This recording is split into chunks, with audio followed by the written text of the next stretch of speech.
Hello everybody. Welcome to our simulation session on getting started with the Hadoop distributed file system. Which we are going to work is the virtual machine that you have at your disposal. I have started with the terminal window, and to ensure that all the services are running, let's go ahead and start with JPS. And you would see that this will come up with the necessary daemons that would explain the different services that is running. So you can see over here the HDFS daemons, that is the name node, data node, secondary name node is already running, along with the MapReduce daemons, the task tracker and the job tracker. Before we go ahead with the actual hands-on, the assumptions that I have here is that all of you would be familiar with the HDFS terminologies like the name of the daemons, that is name node, data node, job tracker, task tracker. What is a cluster? What do you mean by a node, etc.? Also, you would be familiar with the virtual machine that has already been shared with you, and how to start the services by saying start-all.sh, which will start all of the HDFS and the MapReduce daemons. The way how we are going to proceed with this particular simulation is a 5-step approach. So to start with, point number 1, we will compare the Windows file system and differentiate that with the way how Hadoop stores the data in its file system. There's a lot of similarities and dissimilarities. We will try to bring out the most important of these differences and comparisons. Then we will look at the HDFS file storage. What are the various commands that we execute at the file system? Look at the name node, secondary name node, file structure, and understanding the working of the secondary name node. So to start with, point number 1, we will compare between the way how Windows stores the data in its file system and HDFS. So let me quickly go down to a particular folder that we have in our Windows. I have opened up our Windows Explorer, and this is something that should be very familiar to all of us. So the things that is important over here is the way how we are able to categorize the different folders in the different drives. You have the concept of directories, subdirectories. Then you have got the way how the modification of that particular directory, the timestamp is added, whether it is a file or a folder, and if it's a file, the size of it. Our Hadoop distributed file system also works in the same way. So let me quickly go down to the VM, and if I say over here ls space minus all, if I list the contents, you will see also over here that we have got the different directories. So the one that is a directory is with this alphabet D, what I'm highlighting, and the one that is going to be a file is one without the D. So that is a plain file that I'm having. So you can see here I have got a file called as transactions, which is about 88 MB, and I have got a very small file called from our module document, and I'm going to show you how I can copy this into the Hadoop distributed file system. Please note HDFS is a virtual file system. The other important aspect, the difference between the Windows file system is and your Linux file system or the Hadoop distributed file system would be that in your HDFS you will have the concept of permissions, which is not a feature that we have in Windows. So that is the major differentiating aspect of it. So here I just listed the contents that we have in my Linux file system. If I have to list what is there in the HDFS, I will have to go ahead and type, let me first do a clear so that the screen would be cleared off and you'll be able to see everything clearly. So let me go ahead and say Hadoop fs space minus ls and slash. This will list the contents like what we had seen in our Linux when we did ls space minus all, this will give me the contents of it. So you can see over here the way how it is showing me the directory structure.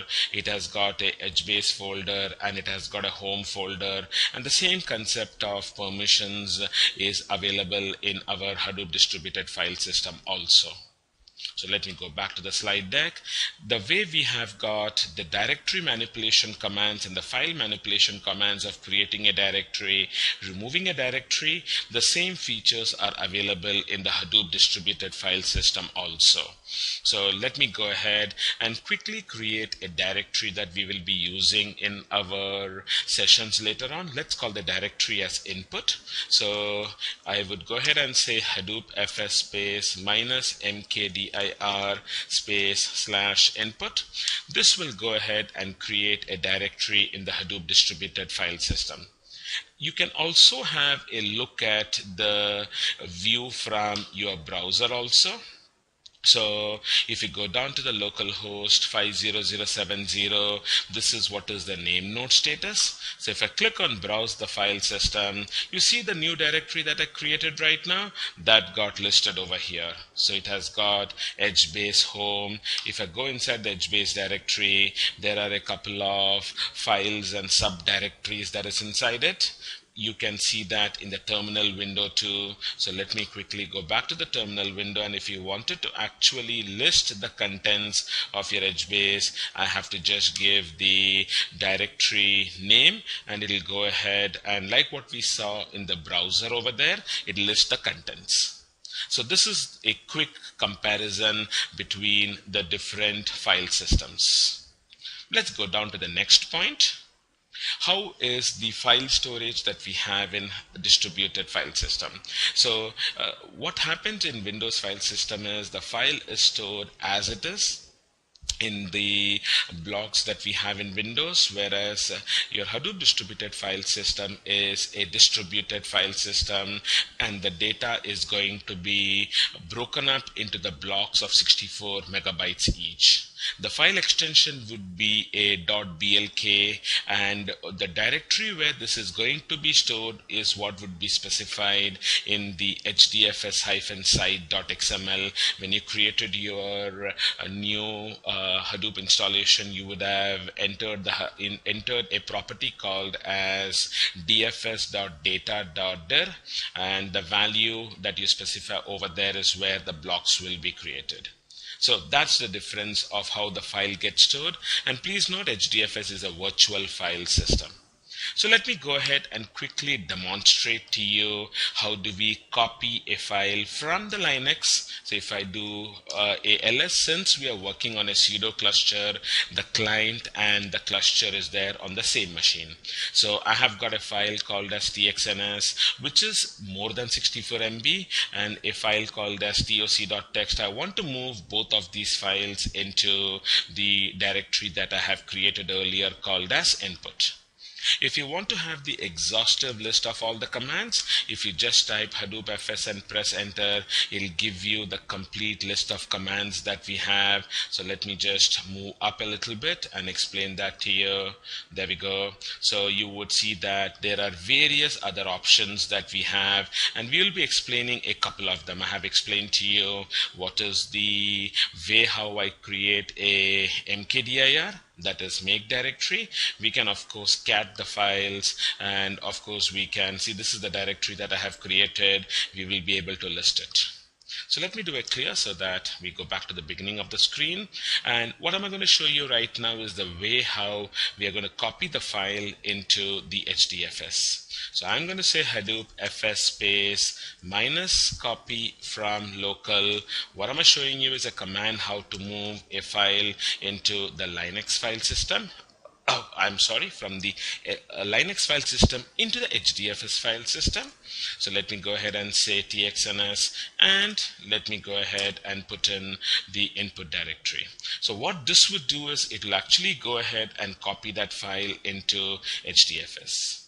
So what we are doing right now is the various commands that we have in the Hadoop distributed file system. One of the commands is the mkdir, what we have just seen right now. I've already demonstrated to you the ls command, that is a listing command, and right now I have shown you the way how the file will be copied from the client onto the cluster. And once the file is copied, I'll show you how we can execute the cat, that is the display command, at the HDFS level also. So let's go back, and you see that the file is getting copied.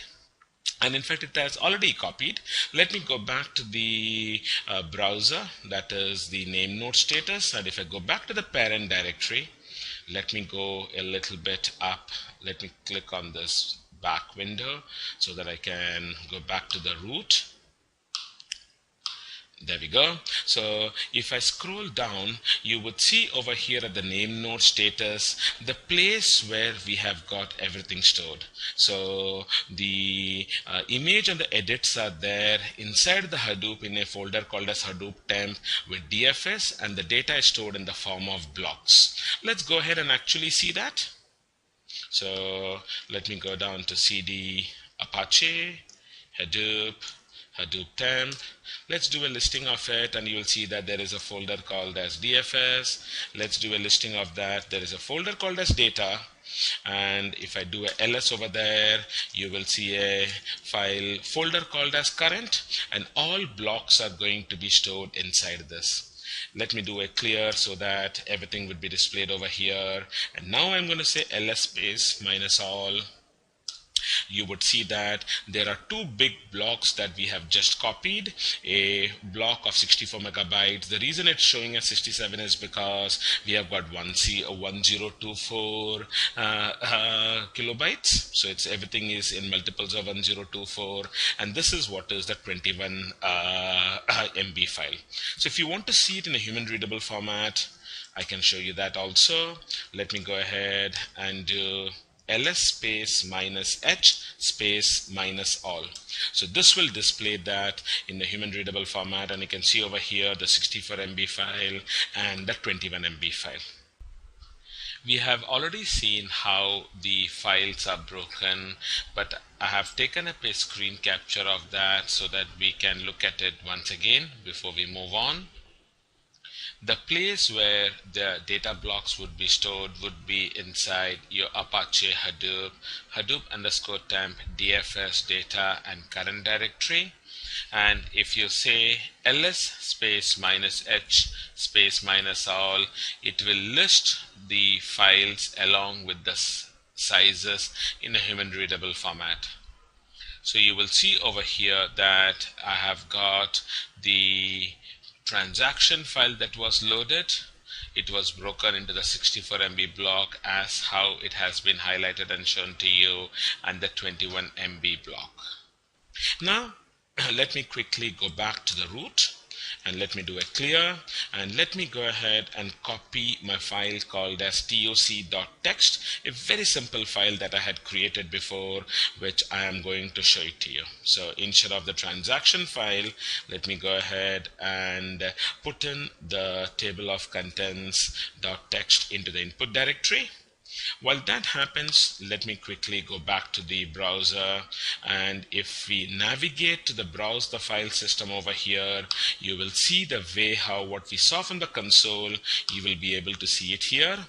And you see here the toc.txt is only 0.35 KB, where the transactions is going to be 84 MB. It got broken into two blocks. So let me go back to the terminal window, and let me go ahead and show you how to cat that file. So let me go ahead and do Hadoop FS space minus cat space slash input and slash table of contents dot text. So what this will do is it will go down to the cluster, and it will go down to the node where the actual block is, and it will display the contents to you. And there you see, like I said, I had simply picked up something from our table of contents, and I have created a document and I have put it. This is also what is stored in the cluster. So what we saw right now was a quick demonstration of some of the HDFS commands. let's get down to the fourth topic out of the 5 topics that we have in the session. We are going to look at how the name node is going to store the data and how we have got the secondary name node, which is the checkpointing nodes, going to store the data. So let me go back and let me quickly take you to, again, the link that we have, Apache, Hadoop, then we will have Hadoop temp, and if I do a ls, you will have something called as DFS, and I didn't do a tab. That's the reason it says command not found. I pressed enter, and if I do a ls over here, you would have the name. And if I look at the current, let me clear the screen so that we will be able to see everything. If I say ls space minus all, you will see that I have got the FS image, that is the file system image, which is a snapshot, and whatever is the files that I have added in the cluster, the 2 files that I have, all of them are there in the edits. Now if I go out of the name node directory, 2 directories above, let me do a ls and take you to the name secondary directory. That is what is going to be the location of your checkpointing node. You see over here, that also has got the FS image. This was the old FS image that was there before we had our syncing up done. So when the cluster got started up, this was the old FS image, and this is what was the new FS image. So now what am I going to do real quick is I'm going to bring down the cluster. So I'm going to say stop -all.sh, which will bring down the cluster. It's going to ask me for the password. So let me quickly go ahead and give the password so that I can close the services. Oops. So it looks like I have typed the password wrong.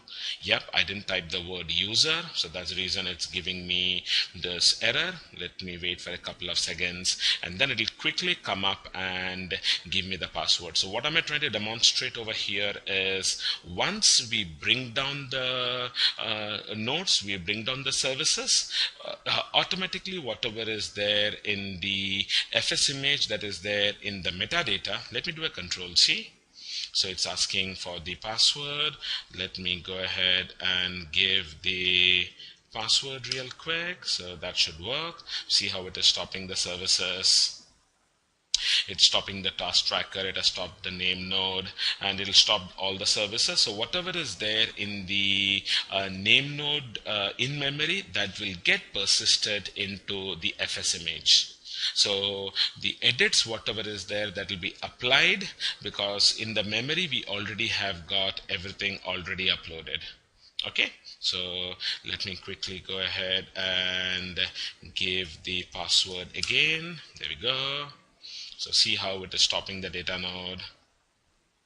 It's taking a little bit of time because there's a lot of processes running at the back of it, so that's the reason. So once this node goes down and once we bring it up, we will see how the data what is there in the edits are applied to the FS image. The size was 3879, and we'll see that that size would have got changed and the edits would have gone back to the earlier level.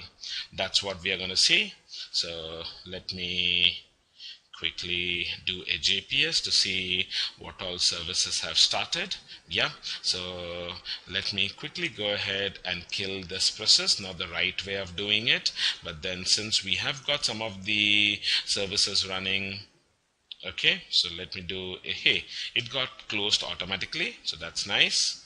So now let me go ahead and, hey, I had given the wrong process ID. I actually wanted to give the process ID of our name of the secondary name node here. Let me quickly go ahead and paste it, and let me do a JPS. So I don't have any processes running. Let me quickly go ahead with a clear and say start-all.sh.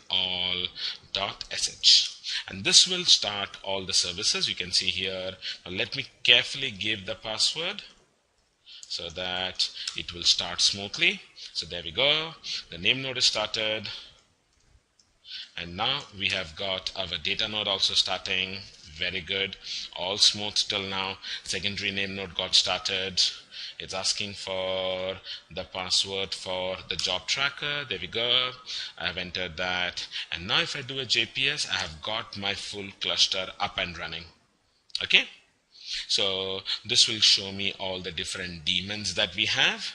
So now let me go ahead and do a ls once it lists me all the necessary daemons. There we go.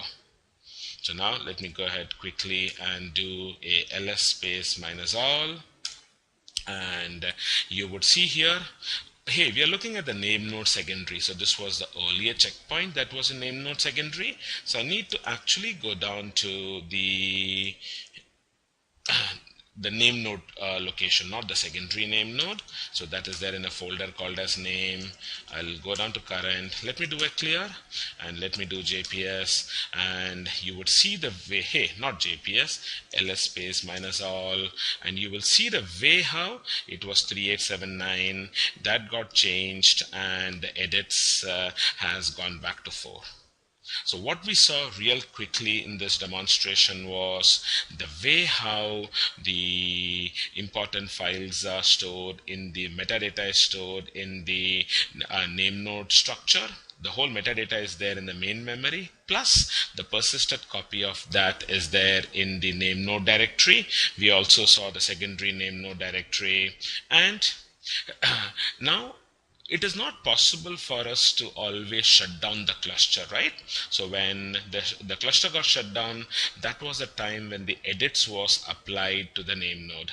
So that is what is exactly the purpose of the secondary name node. So at a periodic duration, that is 1 hour, the secondary name node will copy the FS image and edit from the name node, will apply the edits and copy the file back again. So that is what is the job of the secondary name node. So it does the namespace checkpointing on behalf of the name node.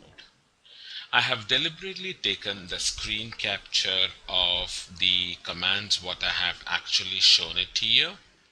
So if you go down to the location where the DFS stores the name node details, that is the FS image and the edits. So I'm showing you what would be the size of the metadata before a file was uploaded. So the size would have been 4 kilobytes, and the FS image was 5044 size. And after the file was added, you saw how the edits was updated. And after I stopped my services and started my services, thereby forcing the checkpointing to happen, you saw how the size of the FS image got increased to 5277 and the edits going back to 4. So this is how we can compare the name node metadata before and after the edits was applied to the FS image. I have again taken up the screen capture of the secondary name node file image. This would also be there inside the DFS directory, but in the directory called as name secondary current. You would see here that even after the edits were applied to the FS image, the listing of the FS image size is what it was before. So the secondary name node would have the previous checkpoint, and the size of the FS image was 5044 and the edits was 4. So that was the 5 topics that we had seen today. So let's quickly do a summary of what we have learned in today's session.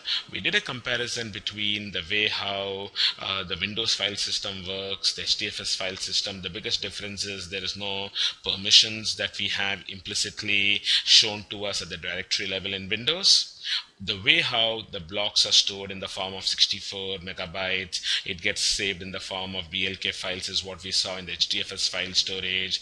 We saw what is the minus copy from local, the listing, the cat, the make directory commands, and we also saw where the metadata for the name node and the secondary name node works, and we quickly saw what was the way how the secondary name node would work.